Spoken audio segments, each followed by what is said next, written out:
My name is Brett Wilson, and this is part of EDU525 at Grand Canyon University, part of the self-assessment evaluation or survey disposition video submission. And I'm going to be sharing 4 responses to the questions that we were given. The first question is, what dispositions do you possess that you think will make you a successful teacher? There's 3 main answers here I want to give. The first is that I truly believe as an educator I embrace the uniqueness and the diversity of each one of my students. It comes with knowing my students and learning their individualized needs, their pace at which they learn. Some very quickly pick up on a concept, others they may struggle, and that's part of knowing your students. I also feel like I value understanding the background of my students, whether it's their educational career thus far, or maybe it's life outside of the classroom, maybe it's their family dynamic, and it's also even their student interests.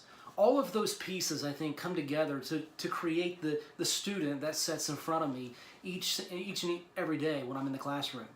And it's important for me as an educator to understand my students' uniqueness and diversity, and actually consider that powerful and celebrate those differences. The second disposition that I believe makes me as an educator is that I stress the importance of listening. Listening is one of those pieces of communication that I think we lack in today's society, but I believe as an educator personally, that's one of my things that I truly value. I want to listen to my students. Whether it's we're learning a new concept in class and they're struggling to get it, and I want to be alert and I want to hear those things. Or maybe something's going on outside of the classroom and I want to be sympathetic and I want to be compassionate and understanding in those situations as well.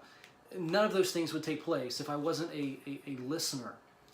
I believe a lot of districts hire new teachers because they are experts of the content.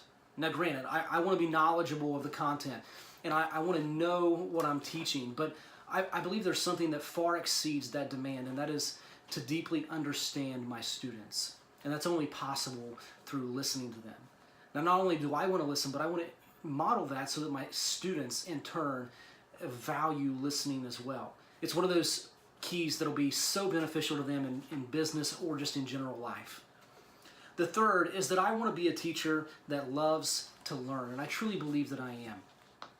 It's one of those things that, there's going to be concepts that we don't have time to cover in class. There's going to be standards that maybe we hit, but not to the full depth. But if I can teach my students to love to learn, then I truly believe that I've done my job. But the only way that I can do that is if I model that myself. And so if I am constantly learning new things and I share those new learnings with my students, then I think in turn they will develop that same passion. The second question is, what dispositions do you need to work on before you enter the classroom as a first-year teacher? And provide an example. For me, I actually have taught 7 years as a music K-12 teacher, got out of teaching, and now I'm considering the possibility of entering back in as an elementary educator. In that realm, one of the dispositions that I really truly believe that I would need to pick up on is just being able to be proactive and organized in the comprehensive and cohesive instruction and planning of the curriculum, integrating what the activity teachers are doing, looking at standards across grade levels, doing all of those pieces to create a quality experience for my students. And with that is creating realistic and high expectations. But again, that goes back to knowing my students, knowing where they are, so that I can set those realistic but yet challenging and high expectations.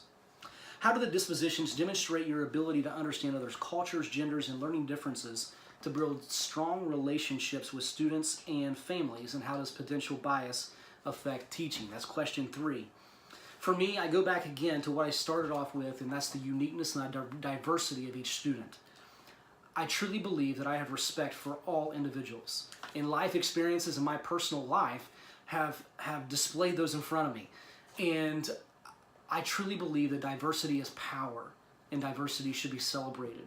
And I think with that, and students are engaged because they truly believe that someone is in their corner fighting for them, and that it celebrates their expressiveness and their creativity and some of the things that they love to do.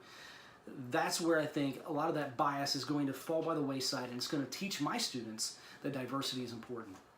The fourth question is, how do you anticipate using feedback from your annual performance evaluations, observations, and data on student performances?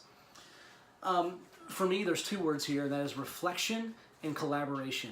One of the things that I want to improve on, yet I still think I'm pretty good at, is that it is self-reflection.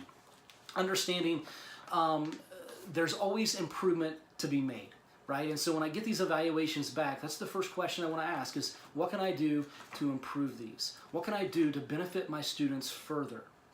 What can I do to turn good into great? And those self-reflecting questions hopefully are going to provide those answers, but those are only going to probably happen if they're coupled with collaboration with my colleagues and peers. And that's one of the things that I want to be very adamant about as well, receiving these results, is encouraging that team unit, that collaboration amongst my coworkers, so that together we can improve this process.